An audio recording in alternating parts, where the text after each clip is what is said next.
Sejak bulan Maret tahun 2020, semua keceriaan, kesenangan, dan kegembiraan yang kita rasakan hilang untuk sementara waktu karena adanya virus corona atau COVID-19. Sejak COVID-19 masuk ke wilayah Indonesia, maka pemerintah melakukan berbagai upaya untuk mencegah agar virus itu tidak menyebar lebih luas.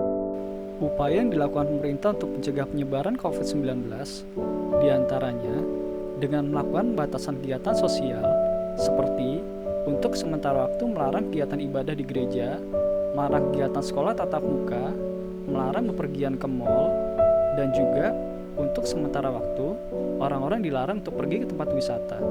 Selain itu, pemerintah juga gencar untuk melakukan vaksinasi supaya daya tahan tubuh semakin kuat dan kemungkinan tertular COVID-19 semakin kecil. Upaya pemerintah dalam melawan COVID-19 pastinya memiliki dampak pada kehidupan masyarakat, karena masyarakat tidak bisa lagi leluasa untuk beraktivitas sebagai akibat dari adanya pembatasan yang dilakukan oleh pemerintah. Dan semua itu dilakukan supaya penyebaran virus corona tidak semakin meluas. Kegiatan belajar mengajar di sekolah dan juga kegiatan ibadah di gereja yang semula bisa dilakukan secara langsung, sejak munculnya COVID-19, terpaksa harus dilakukan secara daring atau lewat internet. Kegiatan-kegiatan yang dilakukan di tempat umum, seperti di pasar, di mal, di tempat-tempat wisata, dibatasi oleh pemerintah. Bahkan, beberapa di antaranya harus ditutup karena menjadi tempat penyebaran virus corona. Pemerintah tidak henti-hentinya melakukan berbagai upaya untuk melawan COVID-19. Sosialisasi penerapan protokol kesehatan, kemudian melakukan pembatasan kegiatan masyarakat, vaksinasi, dan juga pemberian sanksi kepada mereka melanggar protokol kesehatan dilakukan oleh pemerintah secara terus-menerus supaya COVID-19 bisa segera diatasi. Sayangnya, ketika masyarakat merasa bahwa COVID-19 tidak juga hilang dari Indonesia, mereka merasa bosan dan juga jenuh karena kehidupannya dibatasi dan tidak bisa lagi leluasa seperti sebelum ada COVID-19. Masyarakat pun akhirnya merasa jenuh sehingga mereka akhirnya mengabaikan protokol kesehatan dan juga pembatasan sosial yang dilakukan oleh pemerintah. Tanpa sadar, ketidakpedulian dan ketidakpatuhan masyarakat terhadap protokol kesehatan dan juga pembatasan sosial yang dilakukan oleh pemerintah berakibat buruk pada penanganan COVID-19. Masyarakat kembali berkerumun di tempat umum, tidak mau memakai masker, enggan untuk divaksin, bepergian ke tempat wisata walaupun untuk sementara dilarang oleh pemerintah, dan juga melakukan kegiatan mudik walaupun hal itu dilarang oleh pemerintah. Akibat dari ketidakpatuhan masyarakat pada protokol kesehatan dan juga pembatasan sosial, maka penderita COVID-19 semakin hari semakin bertambah banyak. Seperti yang terjadi pada bulan Juli dan Agustus tahun 2021, di mana penderita COVID-19 di Indonesia mencapai rekor tertingginya, dengan angka kematian yang juga semakin tinggi. Pada masa-masa itu, terjadi kepanikan dan ketakutan yang luar biasa besar di masyarakat karena begitu tingginya orang-orang yang terinfeksi COVID-19. Bahkan begitu mudahnya orang terinfeksi COVID-19. Hampir seluruh rumah sakit di wilayah Indonesia kewalahan dalam menangani pasien COVID-19.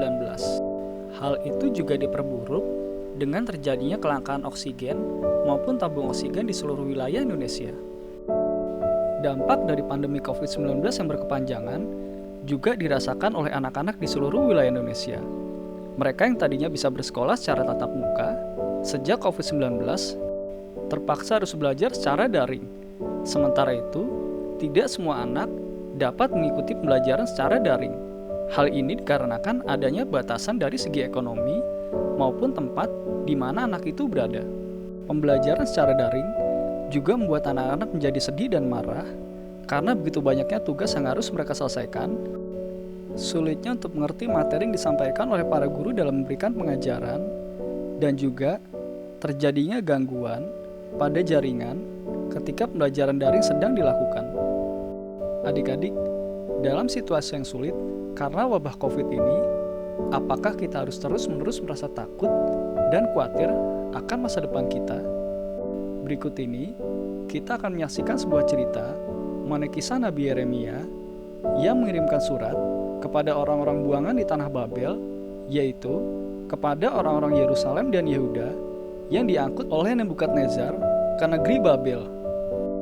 Isi surat tersebut mengenai janji Tuhan akan masa depan orang-orang buangan yang ada di tanah Babel.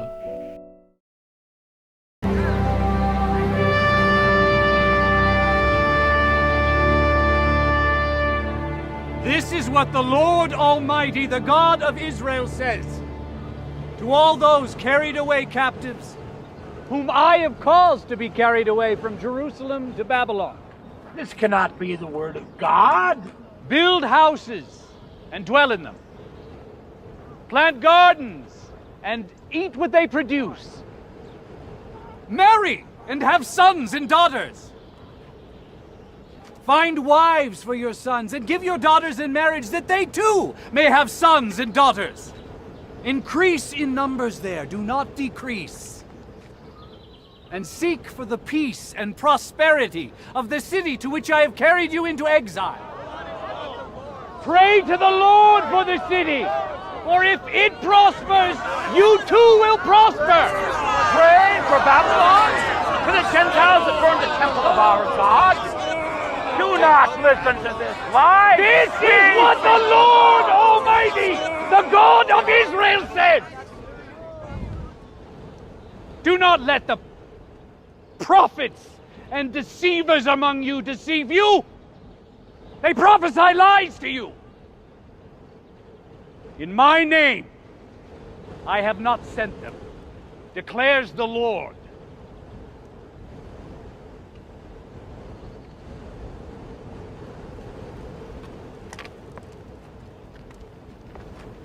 This is what the Lord says.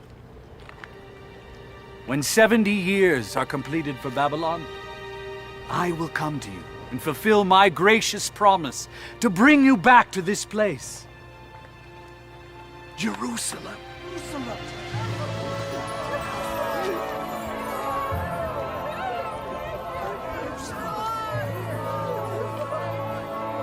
For I know the plans I have for you, declares the Lord, plans to prosper you and not to harm you, plans to give you hope and a future.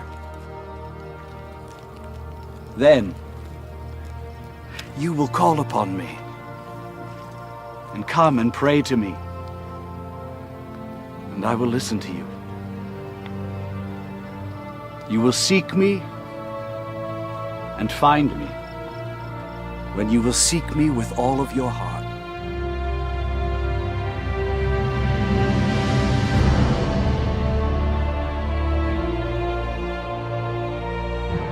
The reading of the words of the Lord by the hand of Jeremiah began to transform our people. We began to build and plant and to eat from our own gardens.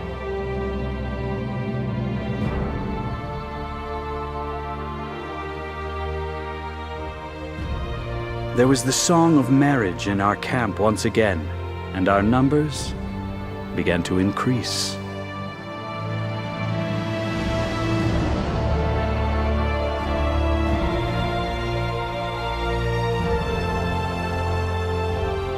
We began making peace with our captors. We need hay for our horses.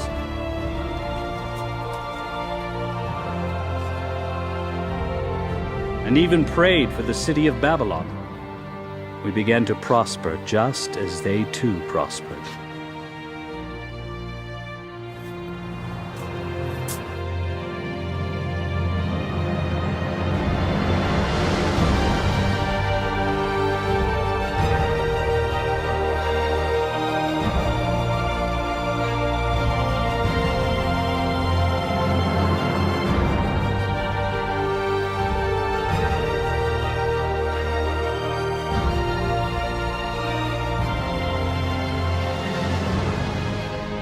And when the time was fulfilled, we returned back to Jerusalem.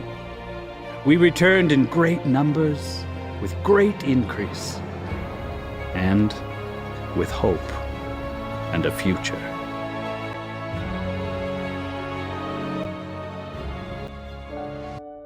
Adik-adik, dari cerita mengenai Nabi Yeremia dan orang-orang buangan di Babel tadi, terlihat bagaimana kehidupan orang-orang Israel di pembuangan. Mereka hidup dalam putusasaan karena tidak mempunyai pengharapan akan masa depan hidup mereka. Sebab mereka merasa kebebasan mereka untuk hidup bermasyarakat sudah dicabut atau dihilangkan oleh Raja Nebukadnezar dan orang-orang Kastim. Melihat keputusasaan orang-orang Israel tersebut, maka Tuhan pun memerintahkan Nabi Yeremia untuk menuliskan sebuah surat dan ditujukan kepada mereka. Melalui surat tersebut, Tuhan berpesan kepada orang-orang Israel supaya mereka tidak berputus asa dalam menjalani hidup di tanah pembuangan, agar mereka menjalani hidup seperti biasa ketika masih berada di Yerusalem, yakni membuat rumah, membuat kebun untuk mereka nikmati hasilnya, dan Tuhan juga memerintahkan bagi laki-laki maupun perempuan yang sudah dewasa untuk segera menikah, supaya jumlah mereka di tempat pembuangan semakin bertambah banyak dan tidak berkurang. Tuhan juga berjanji bahwa setelah genap 70 tahun bagi Babel, maka orang-orang Israel akan dibawa Tuhan untuk kembali ke tanah perjanjian dan juga ke kota Yerusalem. Tuhan juga berpesan kepada orang-orang Israel tersebut supaya mereka merubah cara hidup mereka yang lama yang tidak berkenan kepada Tuhan, yakni dengan tidak lagi menyembah berhala, tidak lagi melakukan apa yang jahat, dan juga tidak lagi berbuat yang tidak adil. Tuhan juga berpesan kepada orang-orang Israel supaya mereka rajin beribadah, beriman, dan juga berpengharapan kepada Tuhan. Jika orang-orang Israel mau taat dengan sungguh-sungguh kepada Tuhan, maka Tuhan akan menjauhkan segala yang jahat dari orang-orang Israel. Bahkan Tuhan menjanjikan masa depan yang penuh pengharapan kepada mereka. Adik-adik, jika kita sungguh-sungguh percaya bahwa Tuhan adalah Maha Kuasa, mau rajin beribadah setiap hari minggunya, rajin berdoa dan baca Alkitab setiap harinya, dan juga rajin untuk melaksanakan firman Tuhan, maka Tuhan pun akan memulihkan hidup kita dan juga bangsa kita, seperti halnya kepada bangsa Israel. Bukti bahwa kuasa Tuhan sedang bekerja untuk memulihkan bangsa Indonesia, yaitu dengan terus menurunnya angka orang-orang yang terinfeksi COVID-19. Padahal, sebelumnya begitu banyak orang yang pesimis bahwa Indonesia bisa pulih dari virus corona. Akan tetapi, dengan pertolongan Tuhan atas bangsa Indonesia, jumlah orang-orang yang terinfeksi virus corona atau COVID-19 semakin menurun. Pembatasan sosial masyarakat yang sebelumnya begitu ketat, semakin hari semakin dilonggarkan. Kegiatan-kegiatan kemasyarakatan dan keagamaan yang sebelumnya dibatasi, bahkan dilarang, mulai diperbolehkan oleh pemerintah walaupun dengan prokes yang ketat. Seperti dimulainya kegiatan pembelajaran tatap muka di sekolah, dimulainya kegiatan ibadah tatap muka di gereja, mulai dibukanya kembali mal-mal dan tempat-tempat wisata, dan semakin leluasanya orang-orang untuk bepergian keluar kota. Jika kita tidak pernah bosan untuk terus berharap dan berdoa kepada Tuhan, supaya Indonesia bisa bebas dan pulih dari COVID-19, maka suatu hari nanti Indonesia pasti akan terbebas dan pulih dari COVID-19, dan kehidupan kita akan kembali normal.